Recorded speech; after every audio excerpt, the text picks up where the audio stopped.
अब छाती से लेकर और जंघा तक यहां जितने भी रोग आप जानते हैं वो सब पित्त के रोग, गैस बनना, एसिडिटी होना, हाइपर एसिडिटी होना, अल्सर होना, पेप्टिक अल्सर होना, खाते समय मुंह में पानी आना या मुंह का पानी बिल्कुल सूख जाना, बार बार डकार आना, खट्टी डकारें आना, हिचकियां आना, ये सब पित्त की समस्याएं हैं, पित्त के रोग, और इनकी संख्या 40 है।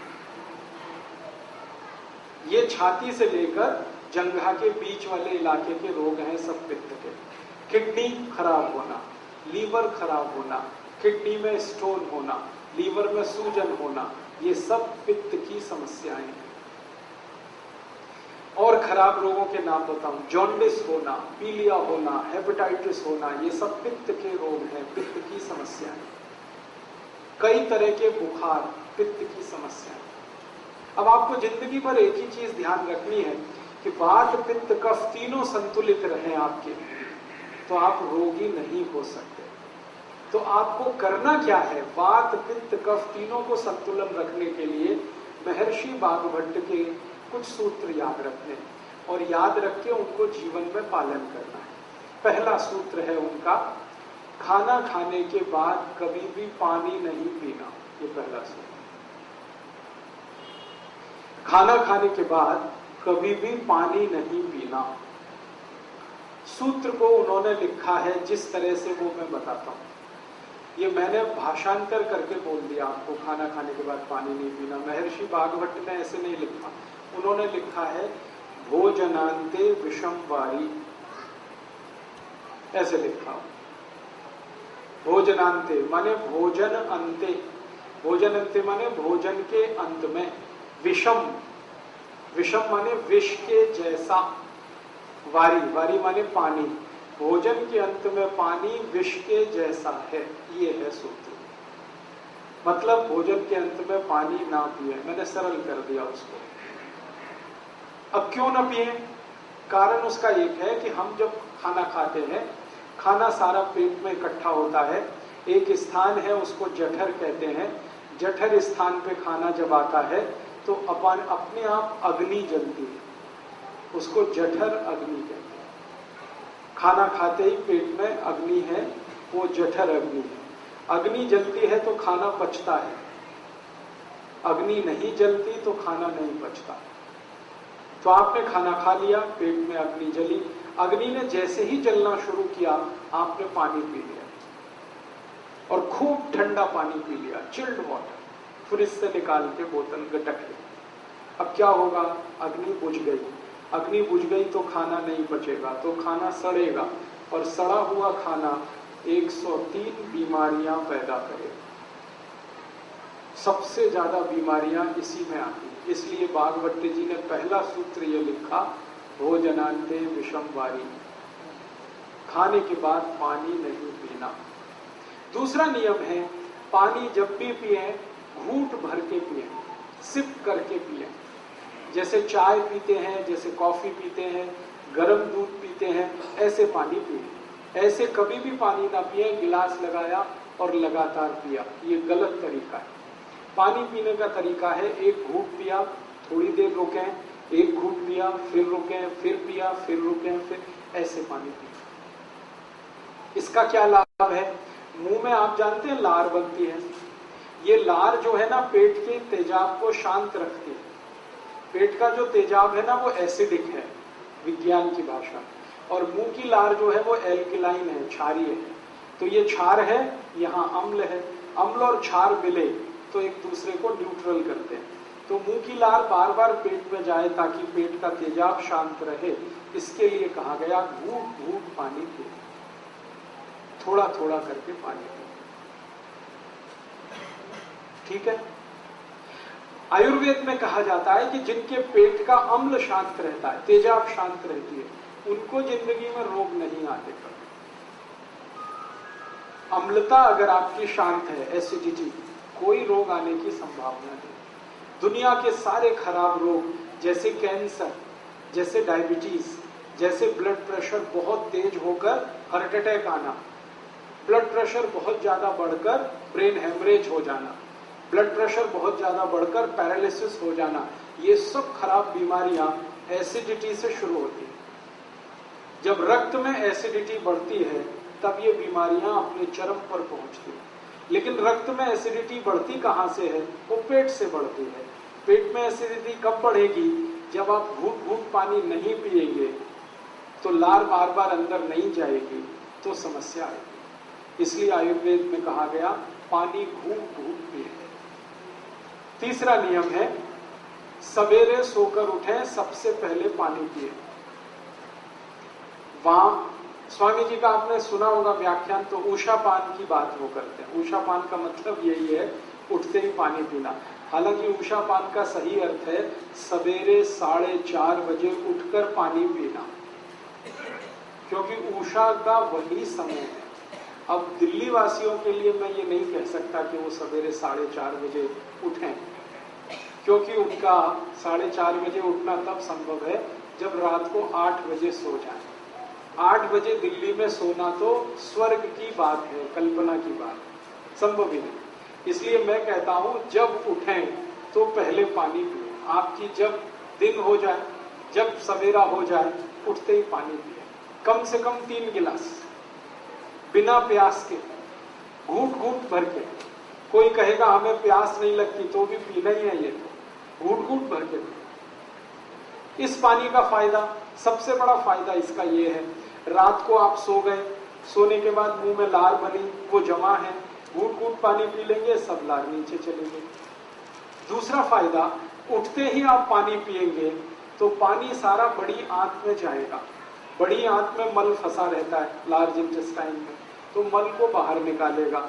जैसे ही पानी मल को निकालना शुरू करेगा, प्रेशर एकदम बनेगा आपको, आप तुरंत टॉयलेट में जाएंगे और 5 मिनट में फ्रेश होकर वापस आएंगे।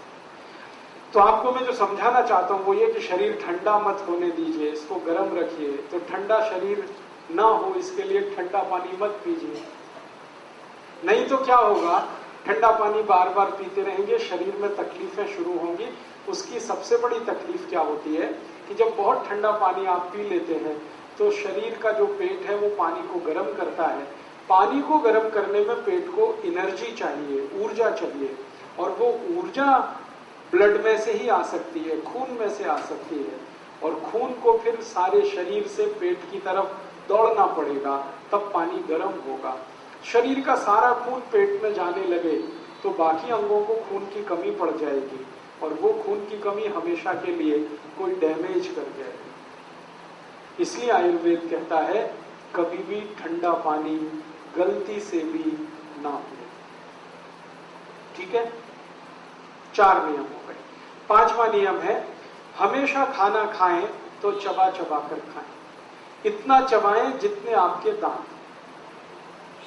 दांत आपके 32 हैं तो 32 बार चबाएं, ताकि अच्छे से लार मिलकर अंदर जाए और अच्छे से खाना पचे। इसके बाद 6वां नियम है कि खाना जब भी खाएं तो जमीन पर बैठ के खाएं। जमीन पर बैठने से क्या होता है, पृथ्वी का गुरुत्व बल हमारे पेट पर केंद्रित है। पेट की नाभि पर गुरुत्वाकर्षण होने से नाभि चार्ज है, नाभि के पड़ोस में जठर है, वो चार्ज है, जठर के चार्ज होने से अग्नि तेज होगी, खाना जल्दी पचेगा। इसलिए बैठ के खाएं। उसके आगे का 7वां नियम है दोपहर को जब आप खाना खाएं तो आराम जरूर करें, कम से कम 48 मिनट, क्योंकि दोपहर को खाना खाते ही हमारे शरीर का ब्लड प्रेशर बढ़ता है। एक तो सूरज की धूप होती है दोपहर को, और अंदर की गर्मी, दोनों मिलाकर ब्लड प्रेशर बढ़ता है। बीपी बढ़ेगा तो आराम ही करना पड़ेगा, काम नहीं कर सकते। तो दोपहर का खाना खा के आराम करें। सबसे अच्छे आराम करने की मुद्रा होती है लेफ्ट साइड में लेटना, बाईं तरफ करवट लेके लेटना, इसको वाम कुक्षी कहते हैं। ज्यादा नहीं लेटना, फिर मोटापा आता है। 48 मिनट तक लेटना तो अच्छा है, उसमें नींद आ जाए तो ले लेना, ज्यादा लेंगे नींद तो फिर मोटापा बढ़े, इसलिए ध्यान उसका रखना। इसकी आगे का 8वां नियम है कि रात को खाना खाने के 2 घंटे तक आराम नहीं करना, 2 घंटे बाद ही करना। रात के खाने के बाद पैदल चलना बहुत जरूरी है, 1000 कदम। उसके बाद कुछ और काम करके फिर आराम करें। 2 घंटे के बाद, क्योंकि रात को ब्लड प्रेशर कम होता है और कम ब्लड प्रेशर में आराम करना खतरनाक है। ऊंचे ब्लड प्रेशर में, हाई बीपी में काम करना खतरनाक है, लो बीपी में आराम करना खतरनाक है।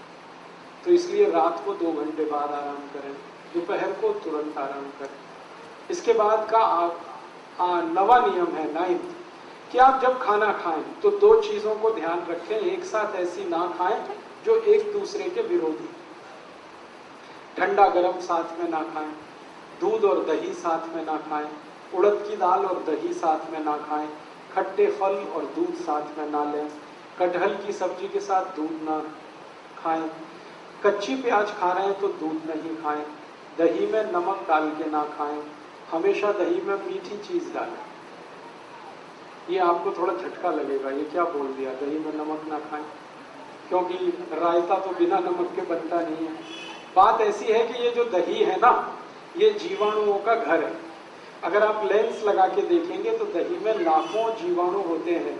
हम लोग अंग्रेजी में उनको लैक्टोबैसिलाइज कहते हैं। ये जीवाणु जीवित चाहिए पेट को। आप दही में 1 चुटकी नमक डाल दीजिए, सब जीवाणु 1 मिनट में ही मर जाते हैं। अब मर गए तो दही खाया वो बेकार है। इसलिए जीवित जीवाणु दही के साथ आने चाहिए। तो कहा गया है कि दही बिना नमक के खाएं, या दही में बूरा डालें, खांड डालें, गुड़ डालें। तो बूरा, खांड और गुड़ से जीवाणुओं की संख्या बहुत तेज बढ़ती है, घटती। बढ़ी हुई संख्या के जीवाणु आपको चाहिए। आखिरी नियम है, माताओं के लिए यह नियम है विशेष रूप से, घर में खाना बनाते समय कोई भी बर्तन ऐसा इस्तेमाल ना करें जो चारों तरफ से बंद हो। हाँ, हमेशा खाना बनाने वाला बर्तन खुला हुआ हो। आधा खुला आधा बंद है तो भी चलेगा, पूरा बंद ना हो। क्यों? बाहर की हवा खाने को बनाते समय अंदर प्रवेश करनी जरूरी है। भागवत जी ने कहा कि भोजन को पकाते समय सूर्य का प्रकाश या पवन का स्पर्श, दोनों में से कोई एक चीज आवश्यक है। या तो भोजन बनते समय सूर्य का प्रकाश गिरे, नहीं तो पवन का स्पर्श हो, हवा उसमें आए। अब ये तभी संभव है जब बर्तन खुला हुआ हो। मतलब सीधा सा ये है, भागवत जी कह रहे हैं प्रेशर कुकर में खाना ना हो। अब प्रेशर कुकर भागवत जी के जमाने में नहीं था, लेकिन नियम उन्होंने तभी लिख दिया। उनको शायद ये अंदाजा था कि ये आदमी किसी न किसी दिन बना लेगा इसको। अब ये बात मैंने मजाक में कही, लेकिन ये बड़ी गंभीर बात है। ये प्रेशर कुकर का चक्कर बड़ा खराब है। आप जानते हैं प्रेशर कुकर एल्यूमिनियम का है। एल्यूमिनियम दुनिया का सबसे खराब मेटल है, धातु है, खाना बनाने के लिए और पकाने के लिए। मैंने एक सर्वे किया था आज से 10 साल पहले कि गरीबों को सबसे ज्यादा अस्थमा, दमा और टीबी क्यों होती है गरीबों को। उस सर्वे का रिजल्ट आया कि सारे गरीब लोग एल्यूमिनियम के बर्तन में खाना बनाते हैं और खाते हैं, यही उनके दमा और अस्थमा का कारण और टीबी का कारण।